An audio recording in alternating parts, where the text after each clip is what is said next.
Hello students. Hello students, मैं दीपक नैन मां शारदे पावटा के ऑनलाइन प्लेटफॉर्म पर आपका स्वागत करता हूं। और जैसा आप जानते हैं कि हमने जो एमसीक्यू सीरीज स्टार्ट की हुई है, उसी सीरीज को आगे बढ़ाते हुए आज हम जो चैप्टर 5 ओल्ड एनसीईआरटी के बेस पे देखें, या फिर चैप्टर 4 है जो न्यू एनसीईआरटी के बेस पे, उसका हम principles of inheritance and variation, इसका आज हम पार्ट 3 डिस्कस करेंगे। पार्ट 3 है वो डिस्कस करेंगे। और इसके अंदर हम क्वेश्चन नंबर 31 to 45 क्वेश्चन है वो डिस्कस करेंगे। इससे पहले हमने पार्ट 1 में और पार्ट 2 में इसके जो प्रीवियस क्वेश्चंस हैं, लगभग 30 क्वेश्चंस दोनों पार्ट में हम डिस्कस कर चुके हैं। साथ में हमने बेसिक कॉन्सेप्ट है वो भी इससे प्रीवियस पार्ट्स में डिस्कस किए हैं। तो इनके लिए आप पहले वो पार्ट्स देखें, उसके बाद हम क्या है इन क्वेश्चंस को इजीली सॉल्व कर पाएंगे। तो हम स्टार्ट कर लेते हैं आज के सेशन को क्वेश्चन नंबर 31 से। In a cross between individuals with genotype capital T small T capital R small R, if resulting the number of offsprings is 16, यदि हमारे टोटल जो फिनोटाइप्स ये रिजल्टिंग द ऑफस्प्रिंग्स, कितने ऑफस्प्रिंग्स प्रोड्यूस कर रहा है ये 16, और इसके बीच में हमने क्या करवाया है, क्रॉस करवाया है। मतलब ऑफस्प्रिंग्स के आपस में क्रॉस करवाए हैं, या फिर इंडिविजुअल्स के आप मान सकते हो क्रॉस करवाए हैं, ऐसे ही इंडिविजुअल्स हैं सारे। ऐसी कंडीशन है हेट्रोजाइगस कंडीशन। हेट्रोजाइगस कंडीशन बात यहाँ पे चल रही है। और एक प्रकार से जैसे हमने डाई हाइब्रिड क्रॉस पढ़ा था ना, कैपिटल आर या capital Y small Y capital R small R, इस टाइप में जब हमने क्रॉसिंग करवाई थी तो ऐसे ही 16 कॉम्बिनेशन मिले थे। तो उसमें आपसे पूछा हुआ है कोई दो कॉम्बिनेशन, जीनोटाइप पूछा हुआ है किस किस का, इसका हेट्रोजाइगस कंडीशन मतलब दो कंडीशन के हमने क्रॉस करवाए हैं उसका, और एक ये कंडीशन आपसे पूछ। तो यदि हमको वो क्रॉस थोड़ा सा भी ध्यान में है तो उसमें कुछ बातें हैं वो सबसे ज्यादा याद रह जाती हैं। वो क्या, कि जिस टाइप का जो पेरेंट होता है ना, उस टाइप के कितने ऑफस्प्रिंग प्रोड्यूस करता है वो, 4 जो कंडीशन है वो प्रोड्यूस करता है। तो एक जो कैपिटल टी स्मॉल टी और कैपिटल आर स्मॉल आर वाली कंडीशन है ना, जब हम पुनेट स्क्वायर बनाते हैं और पुनेट स्क्वायर में जब हम कॉम्बिनेशन देखते हैं तो उसमें काफ़ी ट्रिक्स रहती हैं। और उसको यदि आप डायगनली देखोगे ना, इस जगह पे कौन कौन से क्रॉस आएंगे इसके ऊपर, तो आपके सारे के सारे क्रॉस अलग अलग होते हैं। मतलब जीनोटाइप है ना, वो अलग अलग हैं सब। और इस डायगनल पे देखोगे जब बॉक्सेज को, वो सारे मिलते हुए मिलेंगे आप। और इस डायगनल पे मैं किन की बात कर रहा हूँ, ये वाली कंडीशंस है ना, वो चार मिलती हैं, एक जैसी चार मिलेंगी। तो यदि वो आपको बिल्कुल बेसिकली याद भी है, वरना तो ये क्रॉस बना के देखना पड़ेगा 16 कॉम्बिनेशन रूल, यदि आप लेंथी तो करोगे। लेकिन यदि आपको एक आइडिया है, जैसे उसमें रेशियो आता है 1:2:1, 2:4:2, 1:2:1, इस तरीके की। और ये 4 कंडीशन किसकी आती हैं, जो हमारा पेरेंटल हमने जनरेशन लिए, ऑफस्प्रिंग में भी चार ऐसे हैं जो पेरेंटल शो करेंगे। उस चार से भी आप इस क्वेश्चन को इजीली सॉल्व कर सकते हो, वरना तो आपको इसमें पूरा पुनेट स्क्वायर बनाना पड़ेगा। और इजी सा क्वेश्चन है, कोई ज़्यादा टिपिकल नहीं है, बस वर्डिंग्स हैं, नाम है या फिर करेक्टर हैं वो चेंज किए हुए हैं। नेक्स्ट क्वेश्चन देख लेते हैं, phenotypic ratio of monohybrid cross. बिल्कुल इजी सा क्वेश्चन है, 3:1, जीनोटाइप होता तो 1:2:1 आप लिख सकते थे। ये इजी क्वेश्चन है, कोई ज़्यादा टिपिकल है नहीं है, मोनोहाइब्रिड का क्वेश्चन। उसके बाद, 3 childrens in a family have a blood group O A B B respectively, what is the genotype of their parents. Genotype पता करने से प्रीवियस पार्ट में, पार्ट 2 में हमने ब्लड ग्रुप से रिलेटेड एक क्वेश्चन किया था, जिसमें यदि पेरेंट्स का ब्लड ग्रुप क्या होता है, हेट्रोजाइगस कंडीशन है, मतलब हेट्रोजाइगस ए और हेट्रोजाइगस बी ब्लड ग्रुप है, तो उस कंडीशन में आपको all type of blood groups हैं वो मिल सकते हैं। ये सारी कंडीशन है वो मिल सकते हैं। अब बोलोगे इसमें तो केवल 3 ही दिया हुआ है, 3 ही ब्लड ग्रुप है, लेकिन इसने चिल्ड्रन भी तो 3 ही दिए ना। यदि 4 बोल देता और उसके बाद फिर बोलता भाई 3 ही ब्लड ग्रुप हैं, फिर तो हम थोड़ा सा अलग ढंग से आगे बढ़ते। तो सारे के सारे ब्लड ग्रुप आने के चांसेस केवल इसी कंडीशन में होते हैं, यदि हमारे दोनों पेरेंट्स क्या हों, हेट्रोजाइगस हों। हेट्रोजाइगस कंडीशन, इस तरीके से हेट्रोजाइगस कंडीशन यदि हम बात करें यहाँ पे, ये वाली हेट्रोजाइगस कंडीशन है, यहाँ पे थोड़ा सा लिखने की जो गलती है, प्रिंटिंग मिस्टेक है, तो ये आई है, यहाँ आएंगे इनके हेट्रोजाइगस कंडीशन में मिलेगा। वरना हम निकाल के भी देख सकते हैं। इस कंडीशन में क्या मिलेंगे, इस कंडीशन में ए ब्लड ग्रुप मिल सकता है या फिर बी मिल सकता है, ओ नहीं आ सकता इसके अंदर। इसमें ए ब्लड ग्रुप के चांसेस पूरे हैं क्योंकि दोनों होम हो जाएगा, से इसमें भी दोनों होम हो जाएगा इस कंडीशन होने की वजह से। इसमें ओ ब्लड ग्रुप ना तो इसमें आएगा ना इसमें आएगा, ओ ब्लड ग्रुप इसके अंदर भी नहीं है, ब्लड ग्रुप के चांसेस ओ के।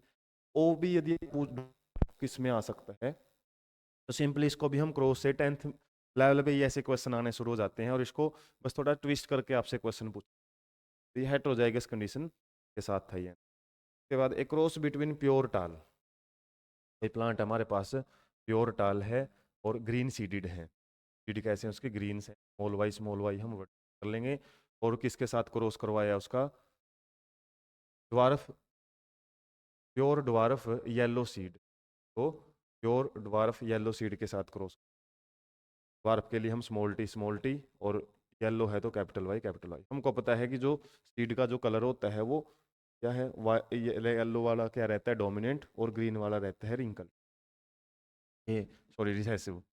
इस बेस पे हम देख लेते हैं क्या पूछा इसमें, then the number of phenotypes produced are, इसमें से क्या बनेंगे। अब गैमेट्स यदि हम पूछें, इसमें देखें इसमें क्या बनेंगे, कैपिटल टी स्मॉल वाई और इसमें स्मॉल टी कैपिटल वाई, और ये भी क्या होंगे दोनों के दोनों जब फर्टिलाइजेशन होएगा तो हमारे कंडीशन क्या बनेगी, capital T small T capital Y small.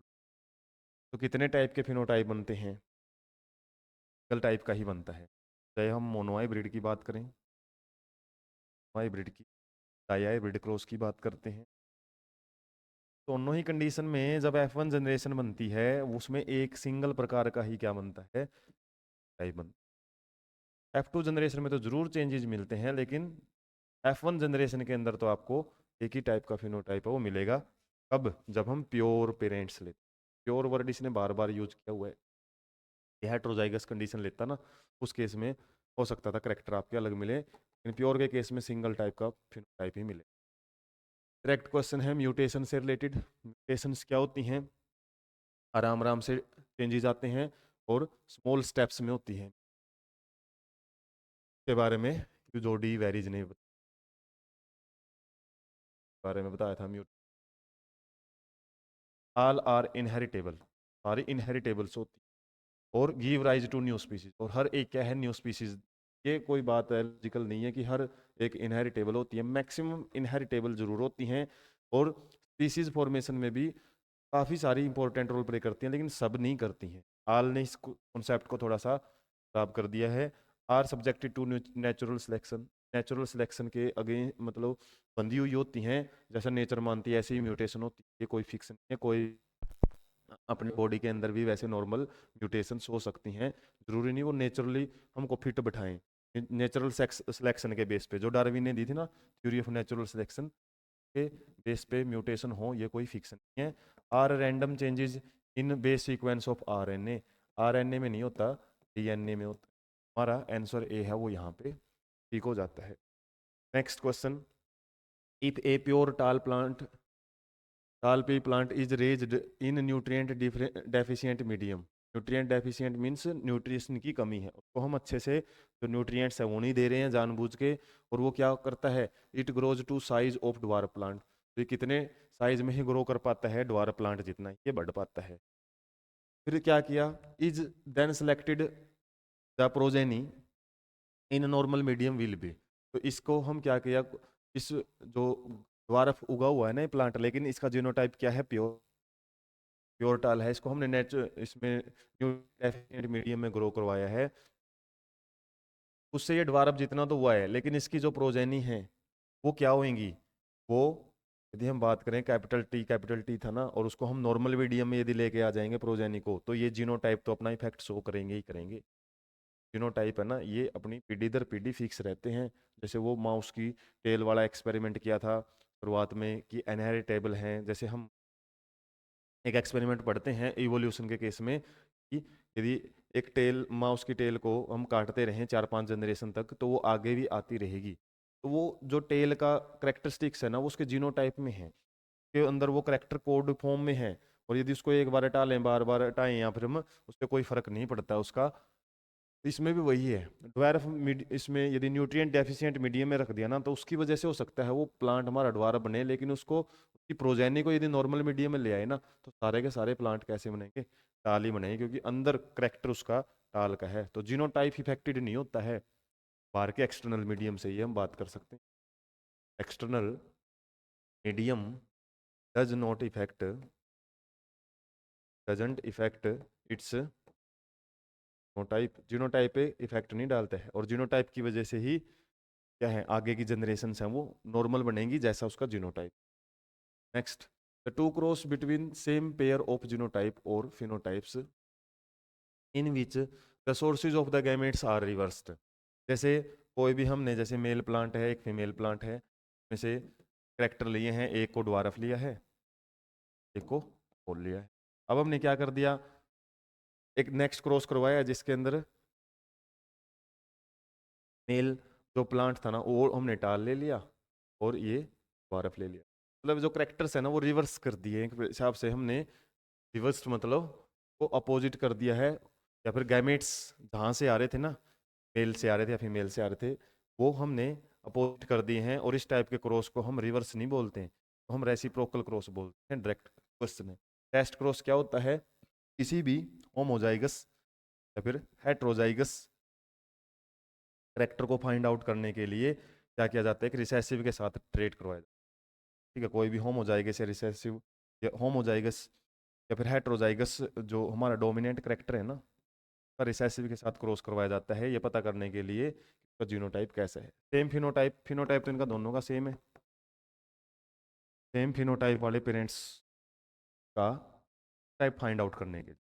और उसके बाद डाइहाइब्रिड क्रॉस में तो टू करेक्टर्स, रेसिप्रोकल से ही रिलेशन था इसका। उसके बाद next, which one of the following traits of garden pea study by Mendel was recessive feature. तो इस प्रकार का एक क्वेश्चन हमने फर्स्ट पार्ट में भी डिस्कस किया था, और वो 7 करेक्टर की टेबल आपके दिमाग में रहनी चाहिए इस क्वेश्चन को सॉल्व करने की।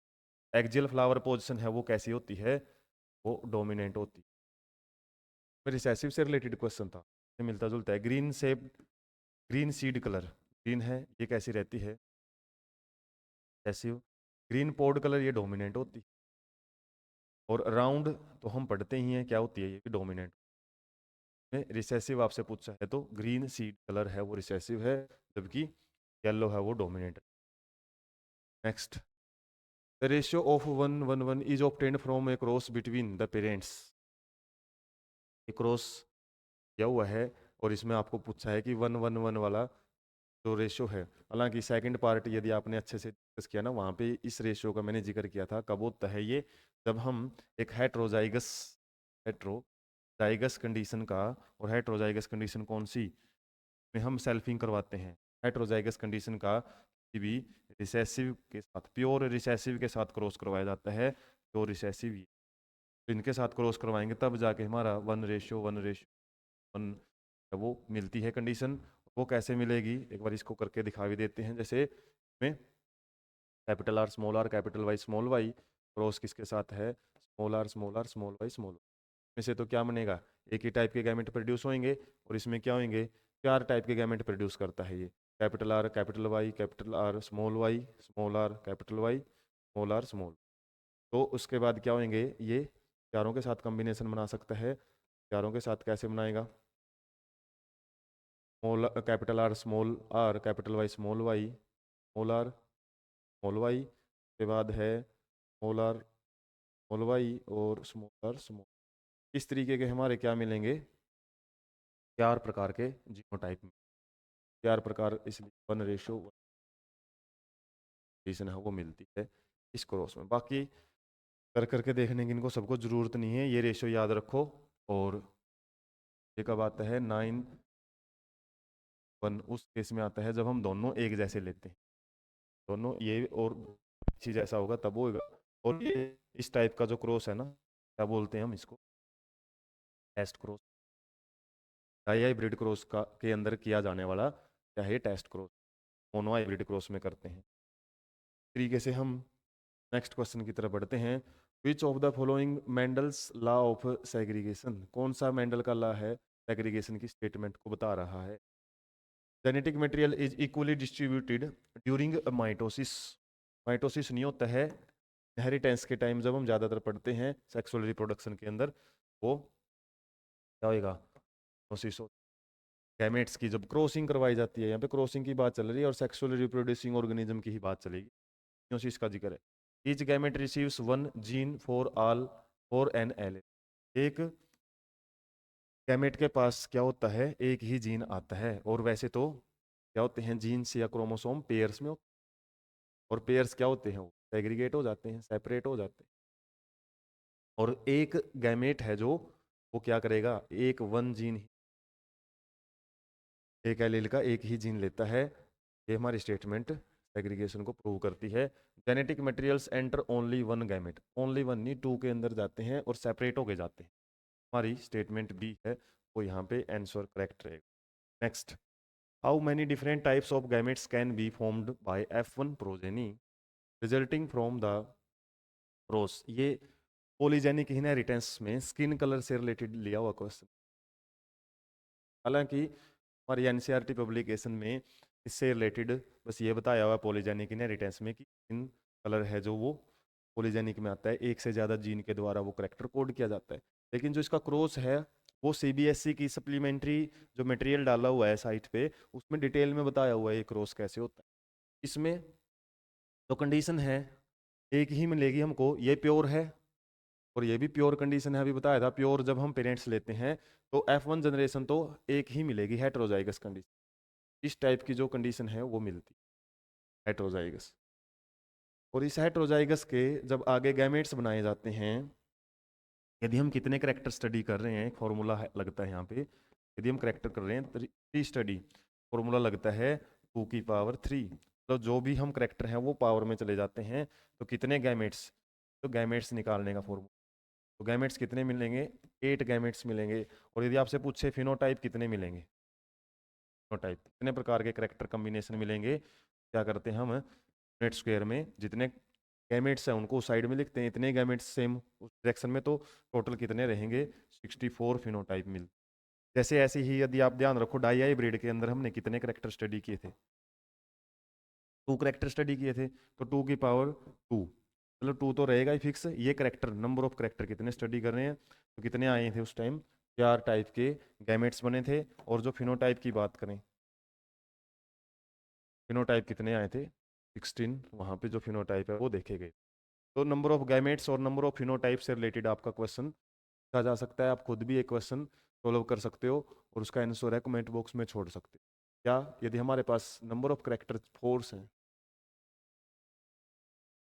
करेक्टर्स डाई हाइब्रिड क्रॉस की यदि हम बात करें, वहाँ पे कितने हैं, 4 हैं, तो उसका क्या फार्मूला बनेगा।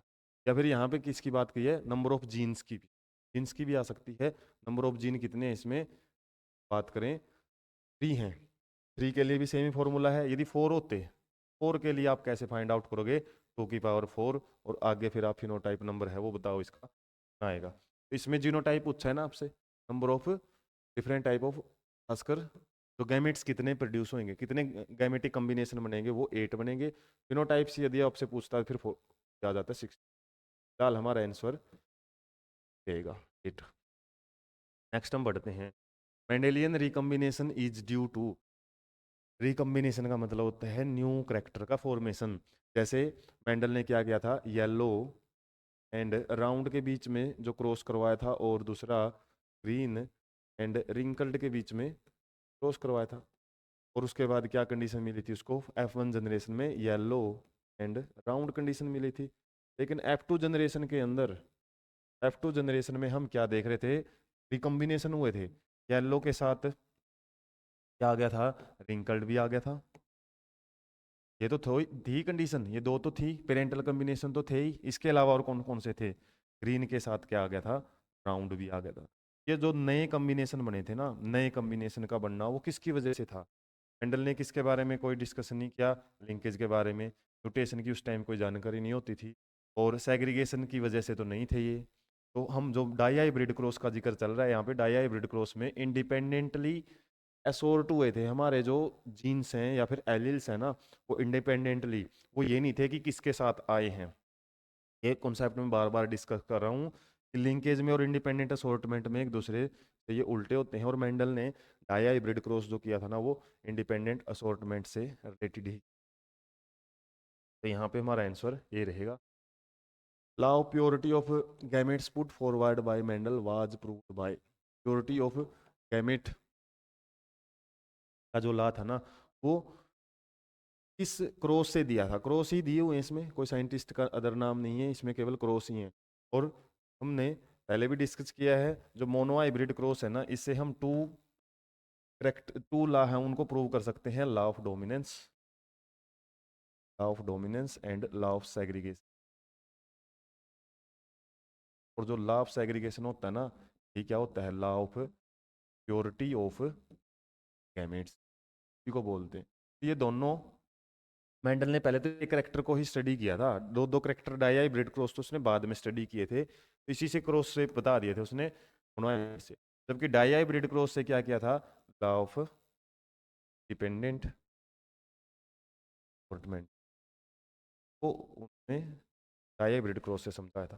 टेस्ट क्रॉस क्या होता है, टेस्ट क्रॉस होता है to find out genotype of two plants of same phenotype. यदि फिनोटाइप उनका सेम है लेकिन जीनोटाइप हमको फाइंड आउट करना है, उसके लिए क्रॉस। आउट क्रॉस से रिलेटेड कोई ऐसा कॉन्सेप्ट आता नहीं है एनसीईआरटी में। और आउट क्रॉस मतलब एक प्रकार के, जब हम पढ़ते हैं ना, एक चैप्टर आता था पहले एनसीईआरटी के अंदर, आउट क्रॉसिंग, आउट ब्रीडिंग। तो इस तरीके से मतलब कोई दूसरी स्पीसीज या फिर दूसरी ब्रीड के साथ क्रॉसिंग करवाई जाती है दो ऑर्गेनिजम्स की, तो उसको हम आउट क्रॉसिंग बोलते हैं। इसमें तो अलग ही रहता है ये कॉन्सेप्ट, तो ज़्यादातर हम मेंडल के अंदर जो मेंडल से रिलेटेड जो भी कॉन्सेप्ट पढ़ते हैं ना इस चैप्टर से रिलेटेड, तो यही क्रॉस रहते हैं। नेक्स्ट हम बढ़ते हैं, चैप्टर का सेकंड लास्ट क्वेश्चन रहेगा, सेशन का भी सेकंड लास्ट है, question 44। Lack of independent assortment of two genes A and B in fruit dragonfly is.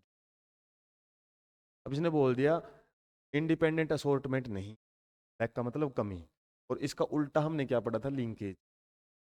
और ड्रैगन फ्लाई या फ्रूट फ्लाई से रिलेटेड जो भी कॉन्सेप्ट दिया था थॉमस मॉर्गन ने, वो किससे रिलेटेड था, उन्होंने लिंकेज से रिलेटेड ही बताया था। ये भी डायरेक्ट क्वेश्चन ही है। लिंकेज एंड रिकम्बिनेशन फिर है वो अगले साइंटिस्ट ने प्रूव किया था, रिकम्बिनेशन का कॉन्सेप्ट। मेनली इंडिपेंडेंट असॉर्टमेंट यदि नहीं रहेगा, डेविएशन रहेगी किससे, इस रेशियो से, मेंडल के डाई हाइब्रिड क्रॉस के F2 जनरेशन के जो फिनोटिपिक रेशियो है ना, इससे डेविएशन है ना, वो लिंकेज को प्रूव करती है। और इसके अलावा जो रिकम्बिनेशन है वो एक अलग कॉन्सेप्ट हो जाता है, यहाँ पे लिंकेज है वो क्वेश्चन रहे। नेक्स्ट क्वेश्चन है जो कि लास्ट क्वेश्चन रहेगा आज के सेशन का, the ratio of homozygous dominant and homozygous recessive in dihybrid cross. जब ऐसे रेशियो आपसे पूछा जाता है तो खासकर यहाँ पे F2 जनरेशन की इसने बात की हुई है। और इसके अंदर हम जब पढ़ते हैं डाइहाइब्रिड क्रॉस में, तो जो पुनेट स्क्वायर बनता है जिसके अंदर हमको क्या मिलते हैं, 16 कॉम्बिनेशंस हैं वो मिलते हैं। और इन कॉम्बिनेशन में जो यहाँ पे ये कॉम्बिनेशन है, इन यहाँ पे इस पैटर्न को आपको ध्यान में रख लेना है, कहाँ कहाँ पे क्या क्या पैटर्न रहते हैं। इस वाली साइड में यहाँ पे इस ये तीन जो मैंने डायगनली लिए हैं, यहाँ पे क्या करो आते हैं हमारे जो कॉम्बिनेशन बनते हैं वो पेयरिंग में बनते हैं, जैसे capital Y capital Y, capital R, ऐसे capital Y small R small R, small Y capital R small Y small R, ऐसे पेयरिंग में बनेंगे इन कंडीशन यदि हम बात करें। और इसने क्या बोला है, होमोजाइगस डोमिनेंट, ये होमोजाइगस डोमिनेंट है और होमोजाइगस रिसेसिव है, इसका रेशियो क्या रहेगा। ये दो ही कॉम्बिनेशन मिलते हैं। और होमो और हेट्रोजाइगस है जीनोटाइप की बात की जाती है, तो ये दो ही आते हैं, वन मतलब ये वन आता है और ये वन आता है, तो 1:1 आना चाहिए इसका, लेकिन इसमें कोई ऐसा है नहीं है, तो हमारा नन ऑफ दीज रहेगा इसका आंसर।